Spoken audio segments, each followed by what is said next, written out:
जय हिंद दोस्तों, मैं शिवम गुप्ता स्वागत करता हूं आपका अपने परिवार रोजगार संकेत पर। उम्मीद करता हूं आप सभी अच्छे होंगे, बेहतरीन होंगे, जिंदाबाद होंगे, एकदम शानदार होंगे। एक बार आप सभी प्यारे साथी बताएंगे आप सभी कैसे हैं। Very good morning, Radhe Radhe, जय श्री कृष्णा, जय हिंद, जय मां सरस्वती। सभी दोस्तों को, सभी प्यारे साथी क्लास से जुड़ जाएंगे, बताएंगे आप सभी कैसे हैं और क्या मेरी वॉइस और वीडियो आप सभी तक प्रॉपर तरह से पहुंच पा रही है या नहीं। एक बार सभी दोस्त, सभी प्यारे साथी कंफर्म करेंगे, फिर शुरू करते हैं हम अपनी एक शानदार, एक बेहतरीन, एक लाजवाब क्लास जो कि रहने वाली है मेरे भाई हमारी यहाँ पर एक नया चैप्टर जिसका नाम है आपका input and output devices. Input and output devices, ठीक है। अगर आप यहाँ पर देखना भी चाहें, इस फोटो में भी काफी कुछ दिखाया गया है कि ये हमारी इनपुट डिवाइसेस हैं, ये हमारी आउटपुट डिवाइसेस हैं, लेकिन हमें पूरा चैप्टर ही अच्छे से पढ़ना है कि आखिर क्या होती हैं इनपुट डिवाइस, क्या होती है आउटपुट डिवाइस। और अमूमन यहाँ से आपको हर एग्जाम में 1 से 2 क्वेश्चन जरूर देखने के लिए मिल जाते हैं, ठीक है। एक ही क्लास में चैप्टर को खत्म करेंगे, अच्छे तरह से समझते हुए चीजें देखेंगे सारी। तो प्लीज एक बार आप सभी दोस्त मुझे कंफर्म करेंगे क्या मेरी वॉइस और वीडियो आप तक पहुंच पा रही है या नहीं।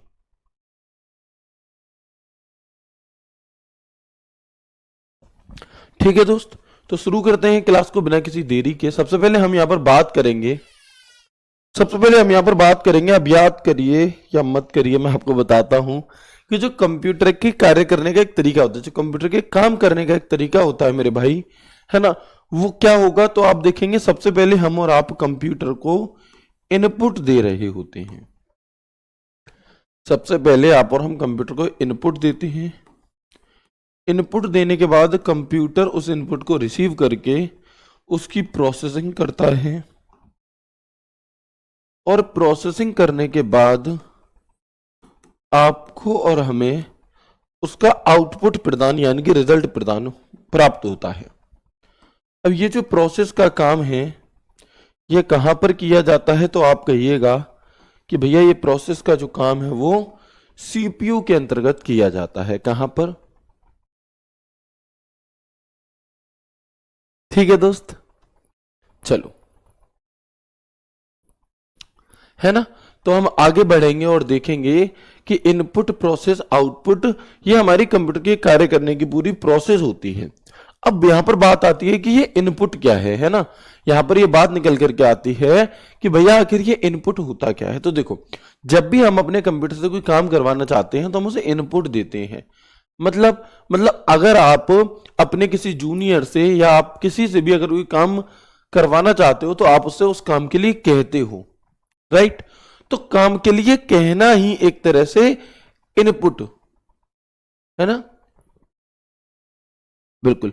तो उसी को क्या कहते हैं, उसी को इनपुट देना कह देते हैं, ठीक है। फिर कंप्यूटर उस इनपुट को रिसीव करेगा और उसे रिसीव करने के बाद हमें उसका आउटपुट हमें देता है। कौन? उसका आउटपुट हमें देता है मेरे भाई हमारा कंप्यूटर, ठीक है।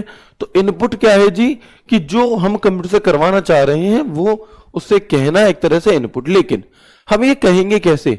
हम अपने कंप्यूटर को इंस्ट्रक्शंस जो देते हैं वो इंस्ट्रक्शंस देने को ही इनपुट देना कहा जाता है। लेकिन आप हमें ये बताएं कि आखिर ये इनपुट देंगे कैसे, किसके माध्यम से इनपुट दिया जाएगा? क्या हम जनरली बोल देंगे? नहीं जी। तो इनपुट देने के लिए, है ना, तो इनपुट देने के लिए मेरे भाई इनपुट डिवाइसेस की जरूरत पड़ती है, ठीक है। ऐसे ही जब इसकी प्रोसेसिंग हो जाएगी तो आउटपुट, प्रोसेसिंग होने के बाद जो रिजल्ट हमें आपको मिलता है उस रिजल्ट को आउटपुट कहा जाता है। अब कंप्यूटर रिजल्ट हमें देगा कैसे?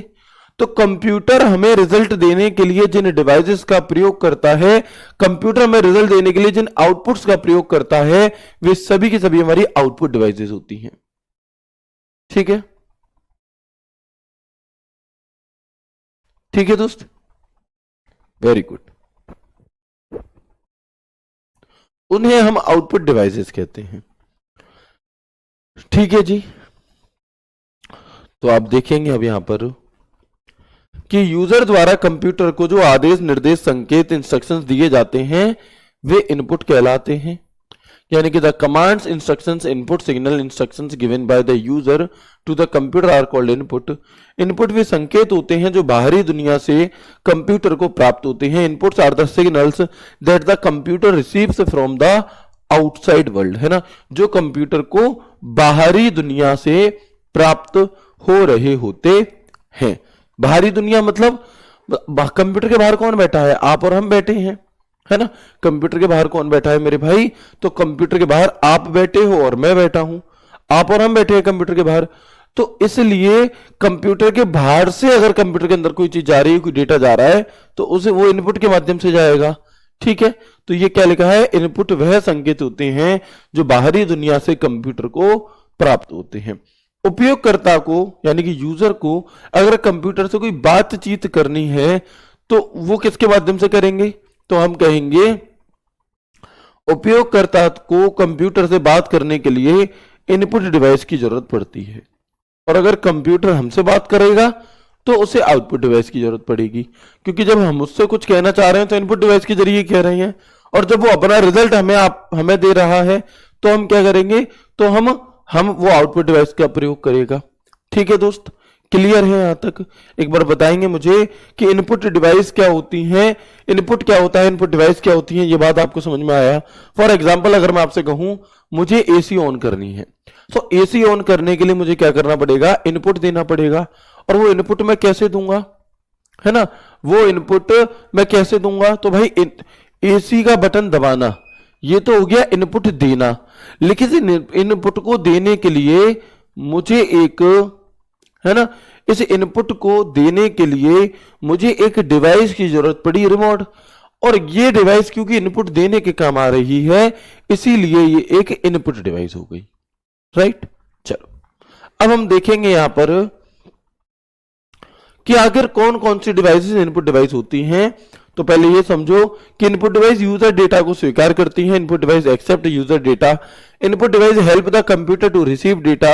इनपुट डिवाइस कंप्यूटर को डेटा प्राप्त करने में मदद करती हैं।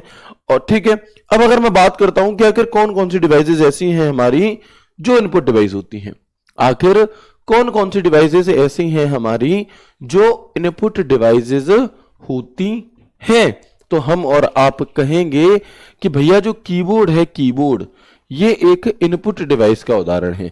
अभी पहले एक तरफ से सिर्फ नाम देख लेंगे इनके, है ना, अभी हम एक तरफ से सिर्फ और सिर्फ नाम देख लेंगे इनके, और उसके बाद फिर हम और आगे चीजों को बढ़ेंगे, डिटेल में जानेंगे। Keyboard input device, mouse input device, microphone input device, joystick input device, OCR optical character recognition, detail में पढ़ाऊंगा तो वहां पर इसकी फुल फॉर्म से भी लिखाऊंगा, है ना।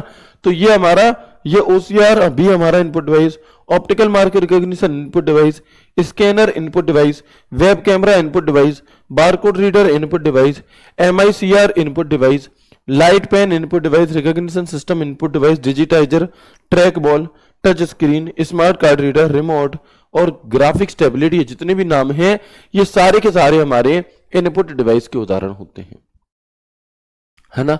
ये सारे के सारे हमारे किसके उदाहरण होते हैं दोस्त? तो हम और आप कहेंगे भैया जी ये जो सारे के सारे हैं ये हमारे इनपुट डिवाइसेस के उदाहरण हो जाते हैं, कोई दिक्कत नहीं है। बस अभी जस्ट हमने नाम जाने हैं, इसलिए कि अगर आपसे इस तरह का सवाल पूछा जाए कि बताओ दिए गए चार विकल्पों में से कौन सा एक इनपुट डिवाइस है या कौन सा एक इनपुट डिवाइस नहीं है, तो आपको चार डिवाइसेस दी गई होंगी, है पूछा होगा तो इनमें से एक मिलेगा, बाकी तीन कुछ और होंगे। और अगर ये पूछेगा कौन सा इनपुट डिवाइस नहीं है तो तीन इनमें से मिलेंगे, एक बाहर से मिलेगा।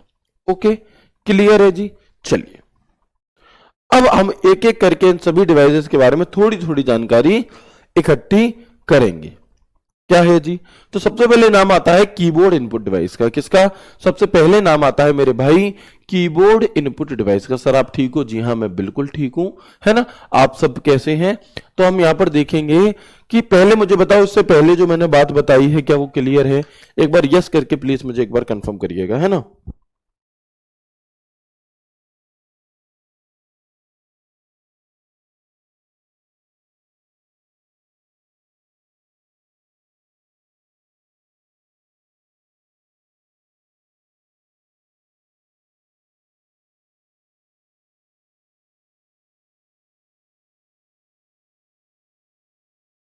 बिल्कुल। तो हम देखेंगे कि कीबोर्ड को हिंदी में यहाँ पर हम कुंजी पटल भी कहते हैं और कीबोर्ड एक इनपुट डिवाइस का उदाहरण है। कीबोर्ड एक किसका उदाहरण है मेरे भाई? तो हम और आप कहेंगे कीबोर्ड एक इनपुट डिवाइस का उदाहरण है। अगर कीबोर्ड का काम क्या होता है तो आप कहोगे कुछ भी टाइप करके कंप्यूटर तक पहुंचाना, कुछ लिखने के लिए हम कीबोर्ड का प्रयोग करते हैं। तो यही बात लिखी है कि कंप्यूटर में अक्षर, नंबर, सिंबल आदि जानकारी लिखने के लिए या कीज दबाकर कुछ डेटा इनपुट या लिखने के लिए हम और आप कीबोर्ड का प्रयोग कर रहे होते हैं। So the keyboard is used is to write information like letters, numbers, symbols etc in the computer और टू इनपुट और write some data by processing keys. ठीक है जी, है ना। आगे बढ़ेंगे इसके बाद और देखेंगे कीबोर्ड का आविष्कार। कीबोर्ड के आविष्कार के लिए किसे जाना जाता है? तो देखो ये लाइन हम कह तो देते हैं कि कीबोर्ड का आविष्कार किसने किया, लेकिन वास्तविकता में जिस व्यक्ति विशेष का हम नाम यहां पर लेते हैं उन्होंने कीबोर्ड का आविष्कार ना करके उन्होंने कीबोर्ड का जो लेआउट आज के टाइम पर सबसे ज्यादा प्रचलन में है, जो सबसे ज्यादा चल रहा है आपको मार्केट में, उसका आविष्कार किया था। मतलब आप लोग देखते होंगे कि आपके कीबोर्ड में सारे बटन अस्त व्यस्त हैं। ASDFG सर्कल मेल के JH QWERTPUI ऐसे दिए गए हैं, इनका कोई सीक्वेंस नहीं दिया सही तरह से। तो ये जो लेआउट बनाया था ना कि कीबोर्ड ऐसे डिजाइन का रहेगा, ये बटन यहां पर रहेगा, ये लेआउट क्रिस्टोफर लेथम सोलेज ने दिया था। ये लेआउट किसने बनाया था? तो मेरे भाई ये लेआउट हमारा क्रिस्टोफर लेथम सोलेज ने बनाया था, है ना। वेरी गुड भैया। प्लीज आप सभी से मेरी रिक्वेस्ट है, जो भी दोस्त मुझसे कमेंट कर रहे हैं अभी कि सर ये बता दीजिए वो बता दीजिए, दोस्त लाइव क्लास में संभव नहीं हो पाती चीजें, आप मुझे किसी और माध्यम से कनेक्ट कीजिएगा, कॉलिंग टीम को कॉल कर लेना जो भी आपकी समस्या हो, लेकिन मैं लाइव क्लास में बहुत ज्यादा बात पर्सनली नहीं कर सकता किसी से भी। ठीक है, तो प्लीज आप सभी मेरे भाई बहन इस बात को समझें। तो कीबोर्ड का आविष्कार किसे माना जाता है? क्रिस्टोफर लेथम सोलेज को माना जाता है। ठीक है, कीबोर्ड में कितने बटन होते हैं, है ना। कीबोर्ड में कुल कितने बटन होते हैं? तो हम देखेंगे कि कीबोर्ड में अल्फाबेटिक कीज की जो संख्या है वो ए से लेकर जेड तक होती है, यानी कि 26 होती है, क्योंकि ए टू जेड तक तो 26 ही आएंगी। तो 26 तो हमारे कीबोर्ड में अल्फाबेटिक कीज होती हैं। ठीक है, फंक्शन की कितनी होंगी? तो मेरे भाई 12 हमारे कीबोर्ड में फंक्शन की होती हैं, F1 से लेकर के F12 तक, है ना। F1 से लेकर के F12 तक 12 फंक्शन कीज होती हैं। अगर मैं न्यूमेरिक कीपैड की बात करूं, तो टोटल 17 न्यूमेरिक कीपैड की होती हैं हमारे कीबोर्ड में। कितनी? हम और आप कहेंगे कि टोटल 17 न्यूमेरिक कीज होती हैं, है ना। बिल्कुल। अब आपके मन में सवाल आ रहा होगा कौन सी है न्यूमेरिक कीज आखिर? तो देखो ए से लेकर जेड तक जो लिखी हैं ये तो अल्फाबेटिक कीज हो गई 26। फंक्शन की ये हैं जो ऊपर की तरफ दी होती हैं, टोटल 12 बटन दिए होते हैं। न्यूमेरिक कीज कौन सी होती हैं? तो हम कहेंगे कि ये वाली जो की हैं इधर की तरफ, ये न्यूमेरिक कीपैड होता है, इसमें बटनों की संख्या 17 होती है। ठीक है, नेविगेशन की कौन सी होती है? तो नेविगेशन की वो है जो हमारे कर्सर को मूव करने का काम करती हैं, जो ये बीच में जो बटन हमें दिए होते हैं इन्हीं को आप और हम नेविगेशन कीज कह रहे होते हैं। इन्हीं को आप और हम मेरे भाई नेविगेशन कीज कह रहे होते हैं। इसके अलावा control, alt, window, shift, alt, control, window, shift, ये जो बटन है इन बटनों को आप और हम मॉडिफायर कीज या मैं कहूं संशोधक कुंजियां भी इन्हें यहां पर हम कहते हैं। कैसे? आओ जानेंगे। देखो मॉडिफायर कीज कौन सी होती हैं? तो इनका प्रयोग किसी अन्य बटन के साथ मिलकर किया जाता है। These are used in conjunction with any other button. Control, shift, alt, window, ये जो है ये हमारी मॉडिफायर कीज होती हैं। ठीक है, पंक्चुएशन तो ये 14 से ये कम ज्यादा भी हो जाती हैं, ये पूछी भी नहीं जाती, इसलिए मैं यहां से इसे अभी फिलहाल के लिए रिमूव करना चाहूंगा इस लाइन को, है ना। चलो, कीबोर्ड का सबसे लंबा बटन कौन सा होता है? अगर आपसे ये पूछ ले कि बताएंगे कीबोर्ड का सबसे लंबा बटन कौन सा होता है, तो हम और आप कहेंगे बताओ। तो याद रखिएगा जो कीबोर्ड है आपका उसका जो सबसे लंबा बटन है वो स्पेस बार होता है।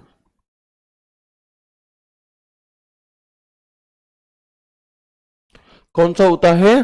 तो हम और आप कहेंगे कि कीबोर्ड का सबसे लंबा बटन स्पेस बार होता है। अगर आपसे ये पूछा जाए कि बताओ कीबोर्ड का वह कौन सा बटन है जिस पर कुछ भी लिखा ही नहीं होता, बिल्कुल भी कुछ नहीं लिखा, बिल्कुल सपासट खाली है, कुछ भी नहीं लिखा, वो कौन सा होगा? तो याद रखना कि कीबोर्ड में जो स्पेस बार बटन होता है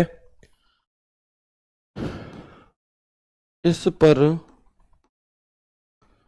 कुछ भी नहीं लिखा होता,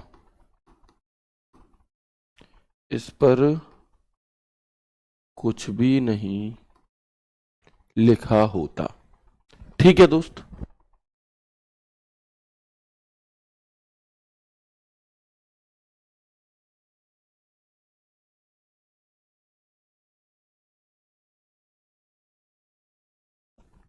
बिल्कुल। इसके बाद हमारे कीबोर्ड में एक बटन होता है बैक स्पेस बटन। ये क्या काम करता है? तो याद रखना कर्सर के बाईं यानी कि लेफ्ट साइड के, कर्सर के बाईं ओर के अक्षर को हटाता है, हटाता है।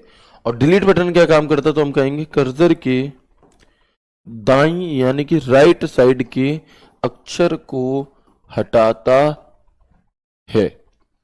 ठीक है, ये क्या काम करेगा? तो हम कहेंगे कर्सर के राइट साइड के अक्षर को हटाने का काम ये हमारा करता है। Escape button, cancel a command, close a selected drop down list. किसी कमांड को कैंसिल करने के लिए या ड्रॉप डाउन लिस्ट को बंद करने के लिए इसका प्रयोग किया जाता है। इसके अलावा आप देखेंगे जो कीबोर्ड होते हैं हमारे, उनके कुछ लेआउट होते हैं, जैसे कि मैंने आपको बताया था कि qwerty keyboard layout, अजैटी keyboard layout और डुवेर्क कीबोर्ड लेआउट। तो इन सब में से जो आप और हम यूज करते हैं वो ये क्वेटी कीबोर्ड लेआउट है और ये पूरी दुनिया में सबसे ज्यादा यूज किया जाता है। ये इस पूरी दुनिया में सबसे ज्यादा यूज किया जाता है हमारा आपका क्वेटी कीबोर्ड लेआउट। ठीक है, सबसे ज्यादा यूज कौन सा लेआउट किया जाता है आपका? तो क्वेटी कीबोर्ड लेआउट सबसे ज्यादा यूज किया जाता है।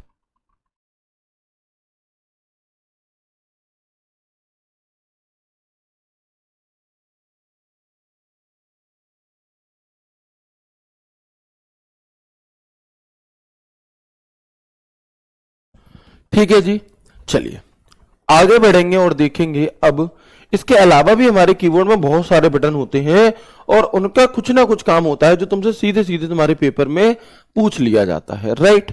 तो आप देखेंगे कि एक बटन होता है हमारे कीबोर्ड में जिसे हम कहते हैं होम की। कौन सा मेरे भाई? एक बटन होता है हमारे कीबोर्ड में जिसे हम कहते हैं होम की। अब ये होम बटन क्या काम करेगा कीबोर्ड में? तो आप याद रखिएगा कि कर्सर को लाइन की शुरुआत में ले जाने के लिए, to move the cursor to the beginning of the line, यानी कि अगर मेरा कर्सर यहां है और मुझे इसे जल्दी से यहां लाना है तो मैं क्या करूंगा? मैं होम बटन दबाऊंगा। और अगर मेरा कर्सर यहां है और मुझे इसे जल्दी से एंड में पहुंचाना है तो मैं एंड बटन दबाऊंगा। यानी कि अगर हमें अपने कर्सर को लाइन की शुरुआत में ले जाना है तो होम बटन, लाइन के एंड में ले जाना है तो एंड बटन। अगर मुझे अपने कर्सर को पूरे डॉक्यूमेंट की शुरुआत में ले जाना है, मान लो मैं 18वें पेज पर हूं, है ना, और मेरी फाइल में टोटल 56 पेज हैं और मैं पहले पेज की बिल्कुल शुरुआत में ले जाना चाहता हूं कर्सर को, तो मैं कंट्रोल के साथ होम बटन दबाऊंगा और अपने कर्सर की शुरुआत में, अपने डॉक्यूमेंट की शुरुआत में पहुंच जाऊंगा। और जैसे ही मैं कंट्रोल के साथ एंड बटन दबाऊंगा तो अपने डॉक्यूमेंट की एंड में आ जाऊंगा। ठीक है भाई, तो कंट्रोल एंड, डॉक्यूमेंट के अंत में जाने के लिए, to go to the end of the document.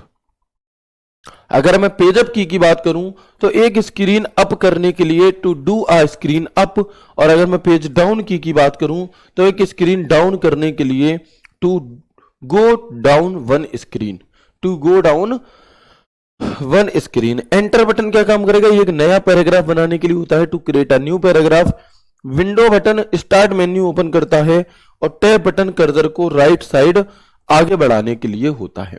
Back space जो मैंने अभी बताया था कि कर्सर को बाईं ओर यानी कि लेफ्ट साइड की ओर एक अक्षर को हटाने के लिए, डिलीट कर्सर के राइट साइड के एक अक्षर को हटाने के लिए, कंट्रोल बैक स्पेस कर्सर के बाईं ओर यानी कि लेफ्ट साइड के एक शब्द को हटाने के लिए, और कंट्रोल डिलीट कर्सर के राइट साइड के एक अक्षर को हटाने के लिए हम इसका प्रयोग कर रहे होते हैं।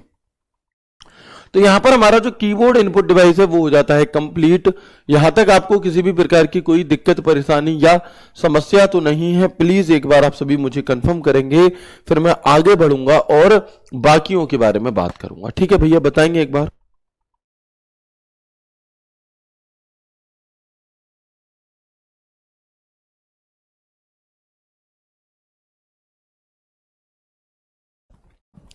ठीक है जी, चलिए तो हम देखेंगे यहां पर माउस के बारे में। अगर मैं आपसे बात करूं माउस, तो माउस कंप्यूटर का एक इनपुट डिवाइस है, सब जानते हैं, जिसका प्रयोग मुख्य रूप से कंप्यूटर में कर्सर को कंट्रोल करने के लिए किया जाता है, और माउस को आप और हम पॉइंटिंग डिवाइस के नाम से भी जानते हैं। और माउस का आविष्कार किसने किया था? तो याद रखना, इन्वेंशन ऑफ माउस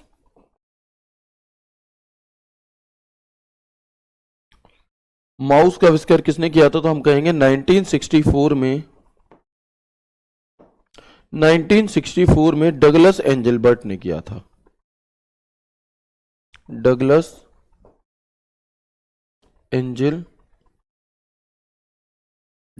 एंजलबर्ट के द्वारा माउस का आविष्कार मेरे भाई किया गया था। ठीक है जी। इसके बाद अगर हम अगली, अब देखो, अब ना माउस, अब हमें इन सभी डिवाइसेस के बारे में बहुत ज्यादा विस्तार में नहीं जानना, सिर्फ कीबोर्ड के बारे में हमें थोड़ा बहुत जानना होता था। अदरवाइज हमें एक एक करके इनकी फोटो जाननी है, ये काम क्या करते हैं बस ये जानना है, और इतना ही हमारा इनपुट डिवाइसेस में पूछा जाता है।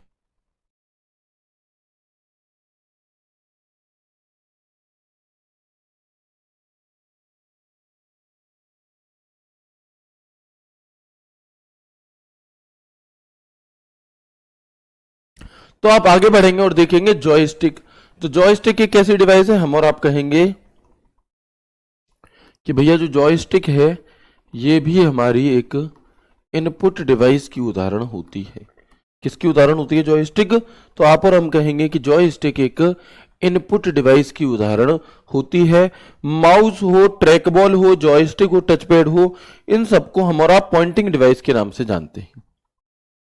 और जॉयस्टिक का प्रयोग करते किस लिए हैं? तो बस इतना जानना है कि जॉयस्टिक का प्रयोग गेम खेलने के लिए किया जाता है। गेम खेलने के लिए किया जाता है। ठीक है। इसके बाद अगर मैं आगे बढ़ूं, बारकोड रीडर, तो भैया बारकोड रीडर भी एक इनपुट डिवाइस है। क्यों है जी ये एक इनपुट डिवाइस? क्योंकि ये प्रोडक्ट्स के पीछे लगे हुए बारकोड को स्कैन करता है ना। ये बारकोड को स्कैन करके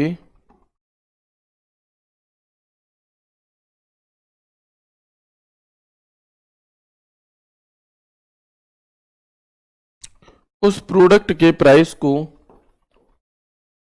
उस प्रोडक्ट के प्राइस को कंप्यूटर में इनपुट करता है।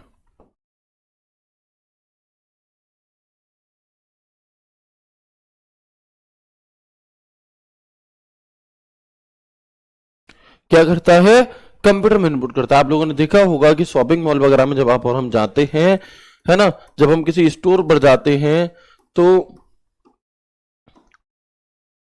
वहां पर जब बिल बनाने की बारी आती है, पहले तो हम सारा सामान एक साथ भर लेते हैं, अपना इकट्ठा कर लेते हैं, फिर जब हम बिल बनवाने जाते हैं तो वो व्यक्ति विशेष क्या काम करेंगे कि उस बारकोड को पकड़ के उस प्रोडक्ट के पीछे क्या करेंगे, उस प्रोडक्ट के पीछे जो बारकोड होगा उसे स्कैन करेंगे, और ऐसे स्कैन करते ही उस प्रोडक्ट का जो प्राइस है उनके कंप्यूटर में पहुंच जाता है। तो इनपुट डिवाइस का काम कर रही होता है हमारा। अगला OMR क्या है जी? Optical mark recognition input device है।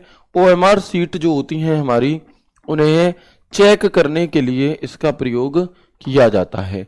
Smart card reader input device है, क्योंकि लिखने की भी जरूरत नहीं है, क्योंकि मैं पढ़ा ही अभी इनपुट डिवाइस रहा हूं, तो आपको इतना समझ में आना चाहिए। स्मार्ट कार्ड रीडर कोई भी कार्ड को इसमें स्मार्ट कार्ड रीडर में लगाकर कंप्यूटर में डेटा देने के लिए, कंप्यूटर में डेटा भेजने के लिए स्मार्ट कार्ड रीडर होता है। MICR थोड़ा इंपॉर्टेंट है, पूछा जा सकता है, ध्यान देंगे। तो MICR की फुल फॉर्म होती है magnetic ink character recognition. MICR की हमारी फुल फॉर्म क्या होगी, तो आप और हम कहेंगे कि मैग्नेटिक इंक कैरेक्टर रिकॉग्निशन होती है। ये भी एक प्रकार का स्कैनर ही होता है जो हमारे चेक में बीच में लिखे हुए MICR कोड को स्कैन करने का काम करता है ना। तो जिसमें आयरन ऑक्साइड के कण मौजूद होते हैं, ये छपे लिखे होते हैं। इसका प्रयोग अधिकतर बैंकों में किया जाता है। MICR there is a type of scanner that reads only those character that are printed written with the special magnetic ink which contains particles of iron oxide. It is used in the most of bank. यानी कि MICR का जो प्रयोग है वो सबसे ज्यादा हमारा बैंकों में किया जाता है। ठीक है, आपको रिकॉग्निशन को फर्स्ट प्रेफरेंस देनी है। अगर रिकॉग्निशन ऑप्शन में नहीं होगा तभी आप रीडर वाले के साथ जाओगे, अन्यथा नहीं जाओगे। ठीक है, अगर मैं OCR की बात करूं, OCR क्या चीज है, तो OCR भी एक इनपुट डिवाइस है। और OCR की फुल फॉर्म क्या होगी, तो हम कहेंगे ऑप्टिकल कैरेक्टर रिकॉग्निशन होती है। और OCR भी एक रीडिंग इकाई है जो मुद्रित पाठ्य को, यानी कि आपकी प्रिंटेड टेक्स्ट को कैरेक्टर दर कैरेक्टर स्कैन करके पढ़ता है। हाथ से लिखे या प्रिंटेड डेटा को अस्काई में परिवर्तित करता है। ये फुल फॉर्म बहुत बार पूछी जाती है, इंपॉर्टेंट टिक करेंगे। अस्काई की फुल फॉर्म क्या होगी, तो हम और आप कहेंगे American standard code for information interchange. American standard code for information interchange, ये हमारी होती है मेरे भाई अस्काई की फुल फॉर्म, राइट। अगर हम आगे बढ़ें और देखें लाइट पेन के बारे में, लाइट पेन कैसी डिवाइस है, तो लाइट पेन भी एक इनपुट डिवाइस का ही उदाहरण होती है। ये एक हाथ से चलाने वाली इलेक्ट्रो ऑप्टिकल पॉइंटिंग डिवाइस है जिसका प्रयोग ड्राइंग बनाने, ग्राफिक्स बनाने के लिए किया जाता है। और इसका प्रयोग मुख्य तौर पे PDA में किया जाता है। वह डिस्प्ले स्क्रीन पर ऑब्जेक्ट को सिलेक्ट करने के लिए एक प्रकाश संवेदनशील डिटेक्टर का प्रयोग करता है। It is a hand held electro optical pointing device which is used to create graphics for drawing.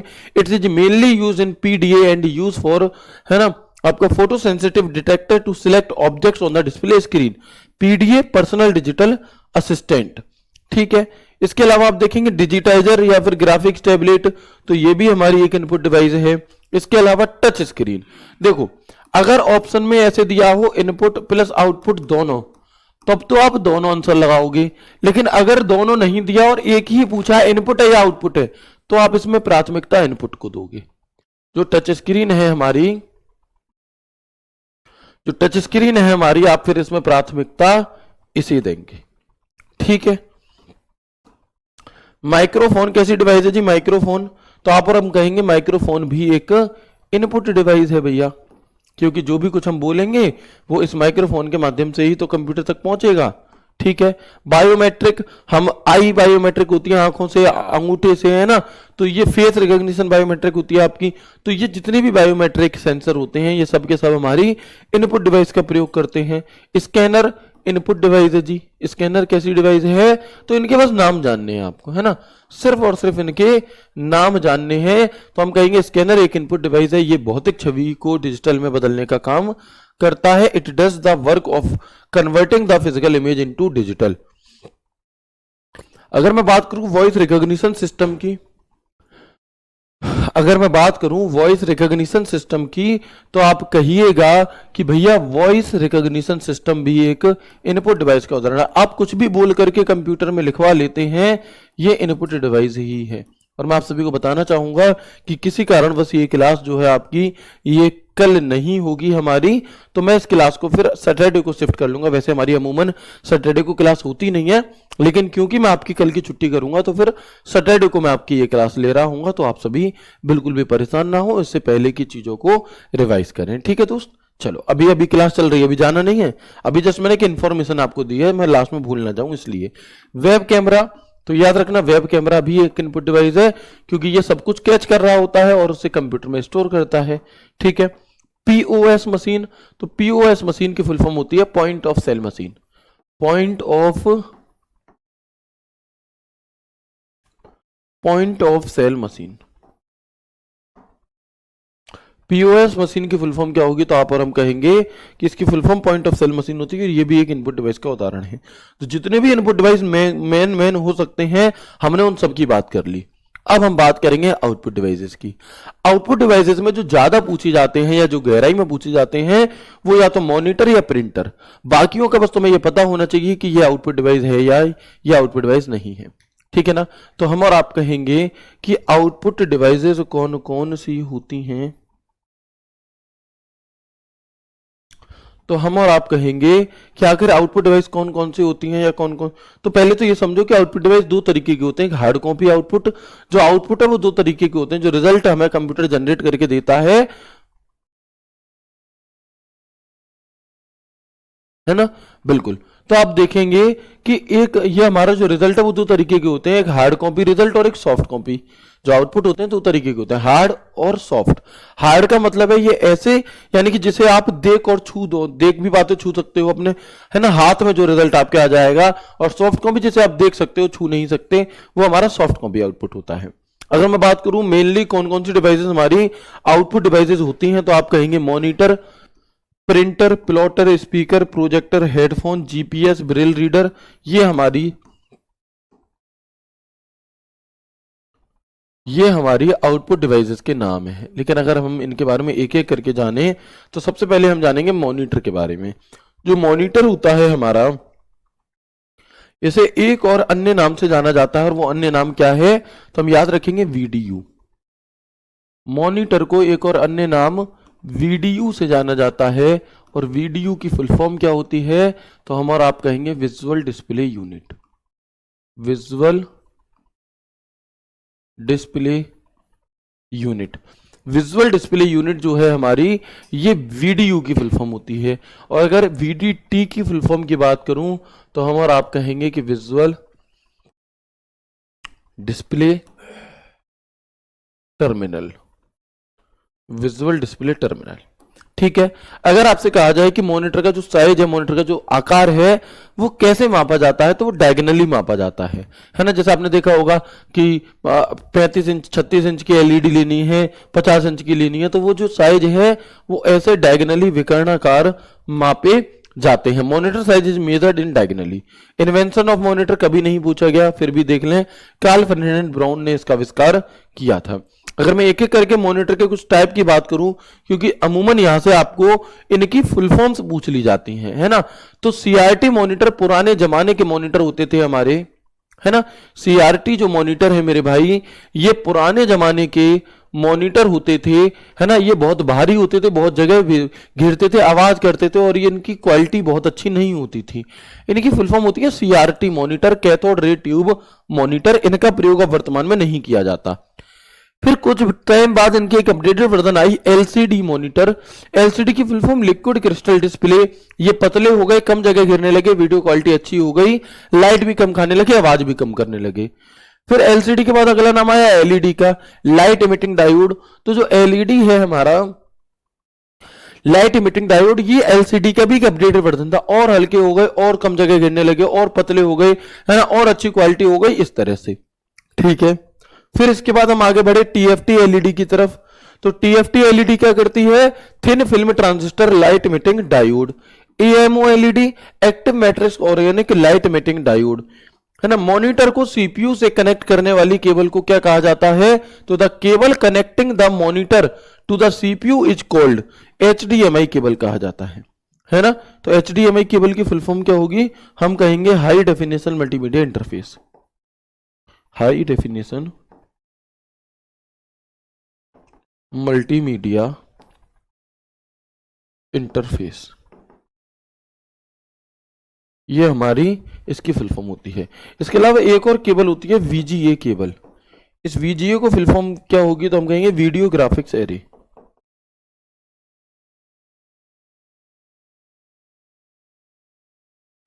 Video graphics array हम इसे कह रहे होते हैं, ठीक है। आगे बढ़ेंगे, स्पीकर कैसी डिवाइस है, तो स्पीकर एक आउटपुट डिवाइस है, क्योंकि यह हमें आउटपुट के तौर पर वॉइस दे रहा है। तो विद्युत ऊर्जा को ध्वनि ऊर्जा में बदलने का काम करता है, converts electrical energy into sound energy, ठीक है दोस्त। आगे बढ़ते हैं। इसके बाद अगर मैं प्रोजेक्टर की बात करूं, तो आप देखेंगे कि प्रोजेक्टर के द्वारा किसी भी प्रकार की इमेज या वीडियो को सफेद पर्दे पर दिखाया जाता है, और यह भी एक आउटपुट डिवाइस का ही उदाहरण है। ये भी किसका उदाहरण है मेरे भाई, तो हमारा आप कहेंगे भैया ये भी आउटपुट डिवाइस का उदाहरण है, क्योंकि जस्ट हमें इनके बारे में फोटो देखनी है कि हाँ ये इस तरह से हमें प्रोजेक्टर से सामने स्क्रीन पर आउटपुट देता है। हेडफोन, तो देखो हेडफोन भी दो तरीके के होते हैं।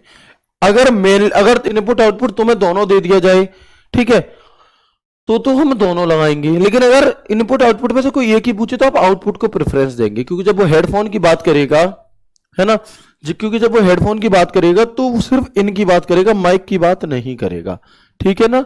तो हेडफोन जो कि हमें सुनने में मदद करते हैं, गाने बात वगैरह, तो हेडफोन किसका उदाहरण है? आउटपुट का। लेकिन अगर कोई ऐसा ऑप्शन आ जाए कि क्या हेडफोन इनपुट आउटपुट दोनों है, तो हाँ हम तब लगा सकते हैं।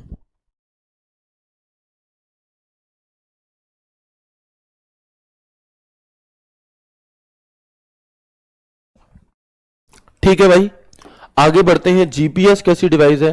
तो एक तो जीपीएस की फुल फॉर्म क्या होगी और जीपीएस डिवाइस कैसी है? तो जीपीएस की जो फुल फॉर्म होती है मेरे भाई, वो होती है आउटपुट डिवाइस। जीपीएस की जो फुल फॉर्म होती है मेरे भाई, वो होती है आपकी हमारी आउटपुट डिवाइस। और जीपीएस की फुल फॉर्म, सॉरी, जीपीएस एक आउटपुट डिवाइस होती है और जीपीएस की फुल फॉर्म हमारी आपकी ग्लोबल पोजिशनिंग सिस्टम होती है। Global positioning system, global positioning system हमारी जीपीएस की फुल फॉर्म होती है। ठीक है दोस्त, आगे बढ़ेंगे। अगर मैं बात करता हूं आपसे ब्रेल रीडर की, ब्रेल रीडर किस लिए है? तो नेत्रहीन व्यक्तियों को कंप्यूटर मॉनिटर पर जो टेक्स्ट दिया है उसे पढ़ने के लिए, समझने के लिए हमें ब्रेल रीडर की जरूरत पड़ती है, और ये भी एक आउटपुट डिवाइस ही है ना। नेत्रहीन व्यक्तियों के लिए ये यूज होता है, दृष्टिबाधित लोगों के लिए ये यूज होता है आपका। इसके बाद अगर मैं बात करूं तो एक इंपॉर्टेंट आउटपुट डिवाइस आती है जिसे हमारा प्रिंटर कहते हैं। लेकिन प्रिंटर को बढ़ाने से पहले मैं आपको कुछ और आउटपुट डिवाइस प्लॉटर के बारे में बताना चाहूंगा, है ना। तो प्लॉटर कैसी है जी? प्लॉटर भी एक आउटपुट डिवाइस है, और प्लॉटर एक प्रकार का प्रिंटर ही है, लेकिन ये हाई क्वालिटी का प्रिंटर है। कैसे? तो हम कहेंगे कि ये एक आउटपुट डिवाइस है जिसका प्रयोग ड्राइंग या चित्र या बड़े बड़े नक्शे, कंस्ट्रक्शन प्लान्स को प्रिंट करने के लिए किया जाता है। मैकेनिकल वस्तुओं का ब्लूप्रिंट कैड कैम जो सॉफ्टवेयर होते हैं उनमें आदि में करते हैं। तो it is an input output device which is used for large drawings और drawings such as map, construction plans, banner, blueprint of mechanical objects. CAD CAM, CAD की full form computer aided design, CAM computer aided manufacturing. ये कुछ softwares होते हैं आपके जो blueprint वगैरह बनाने के लिए होते हैं। इन्हें प्रिंट करने के लिए हम किसका प्रयोग करते हैं? प्लॉटर का। प्लॉटर मतलब आपने देखा होगा जो बहुत बड़े बड़े बैनर होते हैं, है ना, वो सब किससे बनते हैं? वो इसी से बनते हैं। ठीक है। ग्राफिकल उच्च स्तरीय प्रिंटिंग के लिए यूज प्लॉटर दो प्रकार के होते हैं, एक होता है फ्लैट बेड प्लॉटर और एक होता है आपका हमारा ड्रम प्लॉटर, आप देख सकते हो। ठीक है। इसके बाद हम बात करेंगे एक आखिरी आउटपुट डिवाइस की जिसके बारे में सबसे ज्यादा पूछा जाता है ना, वो है प्रिंटर। इंपॉर्टेंट है। तो इससे पहले मुझे यह बता दो, क्या यहां तक मैंने जो भी बातचीत है आपको बताई हैं वो आपको क्लियर है? फिर मैं आपको प्रिंटर के बारे में विस्तार में बता रहा हूँ, है ना दोस्त। प्लीज बताइएगा एक बार आप सभी मुझे।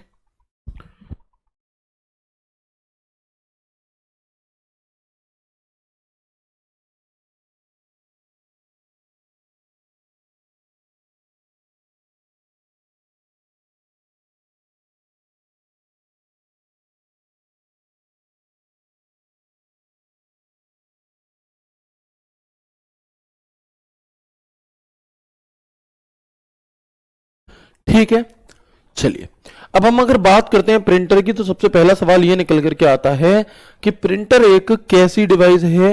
मतलब है तो आउटपुट, लेकिन आउटपुट में भी ये कैसा आउटपुट प्रदान करता है? तो हम याद रखेंगे कि printer is a hard copy output device. Printer कैसी डिवाइस है? तो आप और हम कहेंगे कि printer is a hard copy output device. ठीक है जी। अगर हम आगे बढ़ते हैं और बात करते हैं क्लासिफिकेशन ऑफ कंप्यूटर की, सॉरी क्लासिफिकेशन ऑफ प्रिंटर की, कि प्रिंटर को हम मुख्यतः कितने भागों में बांटते हैं, तो याद रखिएगा कि प्रिंटर को हम मेनली तीन भागों में बांटते हैं, दो भागों में बांटते हैं, सॉरी। एक होते हैं हमारे मेरे भाई इम्पैक्ट प्रिंटर और एक होते हैं आपके हमारे non impact printer. Impact printer को भी दो भागों में बांटेंगे, character printer, line printer. Character printer को भी दो भागों में बांटेंगे, डॉट मैट्रिक्स, डेजी व्हील, और line printer, drum printer, chain printer. Non impact printer को तीन भागों में बांटते हैं, इंकजेट, थर्मल और लेजर। अभी नहीं आई होगी बात समझ में, मैं भी जानता हूं, एक एक करके आगे जानते हैं, है ना। बिल्कुल। तो आप देखेंगे कि सबसे पहले प्रिंटर हार्ड कॉपी प्रदान करता है, और टाइप ऑफ प्रिंटर, तो दो तरीके के प्रिंटर आपके हमारे होते हैं। कौन कौन से? तो प्रिंटर के प्रकार में दो टाइप आते हैं, एक इम्पैक्ट प्रिंटर, एक non impact printer. Impact printer का काम करता है, तो impact printer coming into contact with paper, छाप छोड़ने वाले, कागज के संपर्क में आने वाले जो प्रिंटर हैं हमारे, है ना। तो हम यहां पर क्या बात करेंगे कि जो हमारे टाइप्स ऑफ प्रिंटर हैं, प्रिंटर के प्रकार, छाप छोड़ने वाले, कागज के संपर्क में आने वाले प्रिंटर इम्पैक्ट प्रिंटर कहलाते हैं। और अगर मैं नॉन इम्पैक्ट प्रिंटर की बात करूं, तो स्प्रे करने वाले, जो कागज को छुए बिना सिर्फ दूर से ही आपकी स्प्रे कर करके जो प्रिंट करते हैं, उन्हें हम क्या कहते हैं? उन्हें हम नॉन इम्पैक्ट प्रिंटर कहते हैं। Sprayers without coming into contact with paper. Okay, तो ये मैंने बताया। इंपैक्ट प्रिंटर को भी हमने दो भागों में बांटा, एक कैरेक्टर और एक लाइन। तो कैरेक्टर प्रिंटर एक बार में एक कैरेक्टर को प्रिंट करेगा, और लाइन प्रिंटर एक बार में एक लाइन को प्रिंट करेगा। ठीक है। अगर मैं कैरेक्टर प्रिंटर की बात करूं, तो यहां पर क्लियरली उसके सबसे ही ये पता चल रहा है, उसके नाम से ये पता चल रहा है कि कैरेक्टर प्रिंटर जो कि एक कैरेक्टर को प्रिंट करेगा। ठीक है। तो कैरेक्टर प्रिंटर का एक टाइप होता है जिसे आप और हम डीएमपी कहते हैं। कैरेक्टर प्रिंटर का एक टाइप होता है जिसे आप और हम डीएमपी कहते हैं। डीएमपी यानी कि डॉट मैट्रिक्स प्रिंटर।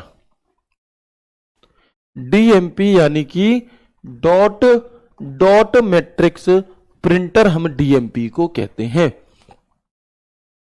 ठीक है जी।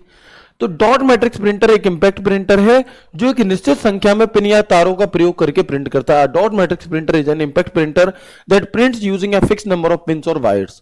डॉट मैट्रिक्स प्रिंटर की जो स्पीड है वो अक्षर, चिन्ह या प्रति सेकंड यानी कि हर कैरेक्टर पर सेकंड में मापी जाती है। अगर मैं आपको इसकी फोटो दिखाऊं तो आप देखेंगे ये डॉट मैट्रिक्स प्रिंटर है जिसका प्रयोग रेलवे स्टेशन पर टिकट के लिए आपने देखा होगा, बहुत आवाज करते हैं ये वाले प्रिंटर, है ना। रेलवे स्टेशन पर टिकट के लिए, पोस्ट ऑफिस में, सरकारी कामकाजों में इसका यूज ज्यादा होता है ना। पोस्ट ऑफिस में आप देखते होंगे एक एक कैरेक्टर दर कैरेक्टर प्रिंट करते, खच खच आवाज भी आती है। एलआईसी ऑफिस में, है ना। तो ऐसी जगह पे हम किसका प्रयोग करते हैं? इस डॉट मैट्रिक्स प्रिंटर का प्रयोग करते हैं। इन आपने देखी होगी जो आप टिकट खरीदते हो ना रेलवे स्टेशन से, तो उस टिकट में इधर ऐसे जो गोल गोल गोल गोल छेद होते हैं, है ना। तो आपको क्लियरली दिखाई देगा कि इस टिकट का प्रत्येक अक्षर कैसा है। अब की बार कभी अगर मेरा जाना हुआ तो मैं उस टिकट को ही ले आऊंगा तुम्हारे लिए कि तुम्हें ऐसे दिखा सकूं, देखो एक एक अक्षर अलग अलग टाइप है ना, ऐसे करके। ठीक है ना। चलो, इसके बाद एक अगला होता है जिसे हम DWP, ये आवाज बहुत करते थे, क्वालिटी अच्छी नहीं होती थी, शोर करते थे, भारी भरकम होते थे। DWP डेजी व्हील प्रिंटर, ये धीमी गति से काम करते हैं। ये भी इनमें क्या है, गोल चक्री सी लगी होती है, ये चक्री उस कागज पर क्या क्लिक कर करके आपकी टच कर करके प्रिंट करती है। ठीक है जी। आगे अगर हम बढ़ते हैं तो हम देखेंगे लाइन प्रिंटर। तो भाई लाइन प्रिंटर के नाम से ही पता चल रहा है कि ये लाइन प्रिंटर है, यानी कि वे प्रिंटर जो एक बार में एक लाइन को प्रिंट करते हैं। हालांकि इनके बारे में सवाल नहीं पूछा जाता क्योंकि अभी ये प्रेजेंट में यूज नहीं होते। इनके उदाहरण चेन प्रिंटर और ड्रम प्रिंटर थे। अगर मैं आपसे बात करूं इन नॉन इंपैक्ट प्रिंटर की, नॉन इंपैक्ट प्रिंटर कितने प्रकार के होते हैं, तो ये इंपॉर्टेंट है और सबसे ज्यादा सवाल यहां से पूछा जा सकता है। तो हम याद रखेंगे नॉन इंपैक्ट प्रिंटर तीन तरीके के होते हैं, थर्मल, एक इंकजेट, एक लेजर। अगर मैं सबसे पहले पेज प्रिंटर, ये सबके सब पेज प्रिंटर होते हैं, मतलब ये सबके सब एक बार में एक पेज को प्रिंट करने का काम करते हैं। ठीक है। अगर मैं थर्मल प्रिंटर की बात करूं तो इस प्रिंटर में फोटोक्रोनिक ग्लास लगा होता है। इस प्रिंटर में क्या लगा होता है मेरे भाई? तो हम और आप कहेंगे इस प्रिंटर में फोटोक्रोनिक ग्लास लगा होता है, और photochromic glass is used in this only text print, ये सिर्फ टेक्स्ट को प्रिंट करते हैं। और आप देखेंगे कि इसका प्रयोग टेम्परेरी प्रिंटिंग के लिए किया जाता है। अगर आपसे पूछा जाए कि टेम्परेरी प्रिंटिंग के लिए आप और हम किसका प्रयोग करते हैं, फॉर टेम्परेरी प्रिंटिंग, या इसी को मैं अस्थायी प्रिंटिंग भी कह सकता हूं, इसी को मैं अस्थायी प्रिंटिंग भी कह सकता हूं। तो हम कहेंगे टेम्परेरी प्रिंटिंग या अस्थायी प्रिंटिंग के लिए हम और आप किसका प्रयोग करेंगे, थर्मल प्रिंटर का प्रयोग करते हैं। इसका प्रयोग होता कहां पर है, तो आप देखेंगे जो बस की, रोडवेज बस की जो टिकट होती है, एटीएम की जो स्लिप होती है, इलेक्ट्रिसिटी जो बिल आता है हमारा, लाइट बिल, शॉपिंग मॉल में जब तुम शॉपिंग करने जाते हो तो जो जो पर्ची देता है तुम्हें, पेट्रोल पंप पर जो तुम्हें पर्ची मिलती है, ये जो हमारी सभी की सभी, ऐसे बहुत सारे उदाहरण हो सकते हैं। दूध लेने जाते हो वहां पर मिलती है। तो ये जो चिकने कागज पर आपकी प्रिंट होती है आपकी, है ना, ये निकल रही है यहां पर, तो ये टेम्परेरी प्रिंटिंग होती है। कुछ दिनों बाद ये रखे रखे छूट भी जाती है इसके ऊपर की स्याही, तो इसी को आप और हम थर्मल प्रिंटर कहते हैं। इंकजेट प्रिंटर, तो इंक भरी हुई कार्ट्रिज लगी हुई होती है, नोजल से इंक कागज पर फेंका जाता है। सबसे अच्छे प्रिंटर यही होते हैं। Cartridge is loaded with ink, ink is thrown at the paper from the nozzle, best printer ये होते हैं। अगर मैं बात करूं लेजर प्रिंटर की, तो लेजर प्रिंटर सबसे ज्यादा यूज में लाए जाने वाला एक प्रिंटर होता है आपका हमारा। अगर मैं लेजर प्रिंटर की बात करूं तो इंपॉर्टेंट टिक करेंगे इसे, इंपॉर्टेंट टिक करेंगे कि जो लेजर प्रिंटर है हमारा, ये it use laser light to create dots to form character on a page, supports multiple font and size. ये एक पेज पर अक्षर बनाने के लिए, बिंदु बनाने के लिए लेजर रोशनी का प्रयोग, लेजर लाइट का प्रयोग करता है। कई फॉन्ट और आकारों में समर्थन, यानी कि अगर तुम्हें कहीं पर भी लेजर शब्द मिले ना, तो समझ जाना वहां पर लेजर प्रिंटर की बात हो रही होती है। इनकी स्पीड तेज होती है, ये आवाज बिल्कुल नहीं करते, अच्छी क्वालिटी होती है। वर्तमान में सबसे ज्यादा प्रयोग ये होते हैं। लेजर की full form light amplification bye estimated emission of for radiation, सूखा पाउडर टोनर का प्रयोग इसमें किया जाता है आपका। ठीक है दोस्त, अगर मैं बात करता हूं स्पीड ऑफ प्रिंटर की, कि प्रिंटर की स्पीड को कैसे मापा जाता है, तो आप देखेंगे कि जो कैरेक्टर प्रिंटर होते हैं आपके हमारे, इनकी स्पीड को तो सीपीएस में मापा जाता है, यानी कि कैरेक्टर पर सेकंड में, है ना। सीपीएस सीपीएम दोनों में ही माप लेते हैं। तो कैरेक्टर पर सेकंड या कैरेक्टर पर मिनट में, एलपीएम तो लाइन पर मिनट, एक मिनट में कितनी लाइन प्रिंट हुई। और लेजर जो प्रिंटर थे, इनकी स्पीड को पेज पर मिनट में मापा जाता है कि एक मिनट में आप कितने पेज कर पाएंगे। ठीक है दोस्त, ओके। किसी प्रिंटर की जो गुणवत्ता है वो किस में मापी जाती है, तो डीपीआई में, यानी कि the quality of a printer is determined by it's DPI. और डीपीआई की फुल फॉर्म क्या होती है, तो हम याद रखेंगे डॉट्स पर इंच होती है। डीपीआई की जो फुल फॉर्म है मेरे भाई, वो मेरे दोस्त डॉट्स पर इंच होती है।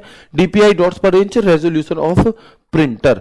ओके, इसके बाद जो प्रिंटर सिर्फ एक ही कलर में प्रिंट कर पाता है, जो सिर्फ एक रंग में प्रिंट करते हैं, way that print is only one colour, mono printer कहलाते हैं। और कलर प्रिंटर जो अलग अलग रंगों में प्रिंट करते हैं, ये हमारे मोनो प्रिंटर होते हैं।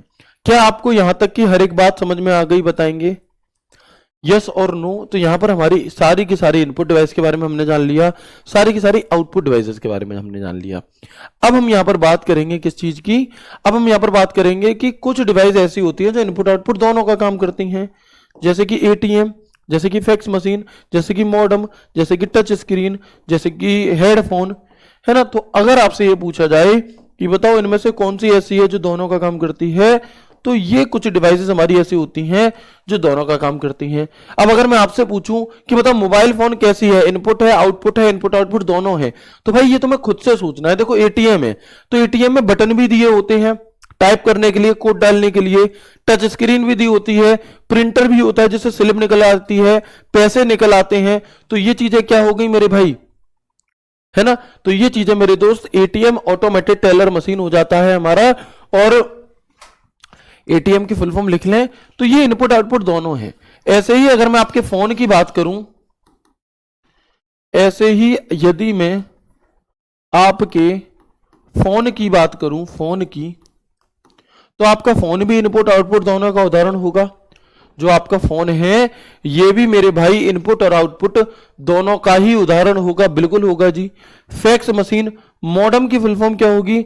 मॉड्यूलेटर, डीमॉड्यूलेटर, है ना, क्योंकि फोन में आप देखेंगे स्पीकर भी है और माइक भी है, स्क्रीन भी है, टच भी है, ठीक है ना।